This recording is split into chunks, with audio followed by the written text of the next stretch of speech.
Sentinels keep watch, ready to warn others of any danger.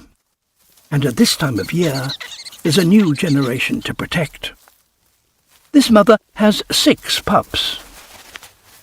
The youngsters constantly beg for food. After all, the pups aren't great at sharing. But the prairie dogs don't have the prairies to themselves. An American badger. The pups have never seen one before, and badgers eat pups. A burrowing owl. It also knows that badgers are dangerous. It too has young, and does not want the badger anywhere near them. Eventually, the badger gives up. If he can find a place where the grass is higher than he is, he will have a better chance.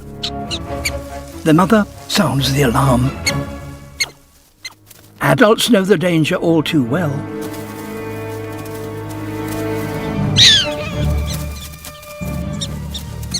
Four pups make it to safety below, but their mother dare not wait above ground any longer.